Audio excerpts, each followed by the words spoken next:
Hawak na raw ni Interior Secretary Jesse Robredo ang listahan mga ninakaw manong sasakyan ng Dominguez Carnap Group. Nasa listahan din daw kung sino-sino mga opisyal ng gobyerno ang kasabwat ng sindikato. Ikwento mo, Erica Tapalya. Sa makapal na dokumentong ito raw nakalista ang ilang plaka ng mga sasakyang nilinis umano ng kilabot na Dominguez Carnap Group. Dito rin daw sa tinatawag na Blue Book na tuklasan ni DILG Secretary Jesse Robredo na may mga opisyal ng LTO at PNP na sangkot sa mga operasyon ng grupo. Medyo marami-rami. Not only LTO officials but PNP officials as well. Yung sa LTO ang malinaw, 17 na yung may kaso. Yung sa police, easily between 10 to 15. Tumanggi si Robredo ang pangalanan ng mga dawit na opisyal. Kailangan daw muna nilang kumpletuhin ang mga ebidensya laban sa mga ito sa loob ng 45 araw.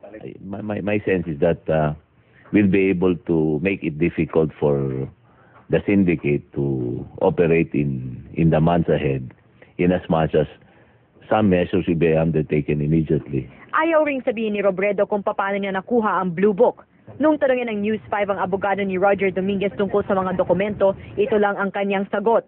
I don't know the Blue Book. Second, I have not seen the Blue Book. Third, there is no such thing as Blue Book na na-mention sa akin ni Roger. If ever na meron, then we have to see the content of this Blue Book. Ayaw rin mabigay ng pahayag ni Roger Dominguez. Huwag na lang. Patayin mo na lang. Hindi na ako magsasalita. Magsusumite sana ng counter affidavit ang kampo ni Dominguez sa QC Hall of Justice para lang ang wala rin daw warrant of arrest na pero naudlot ang pagsumite dahil sabay naghain ng panibagong dokumento ang CIDG na naglalaman naman ng iba pang ebidensya laban kay Roger Dominguez. May hanggang Biyernes si Dominguez para sagutin ito.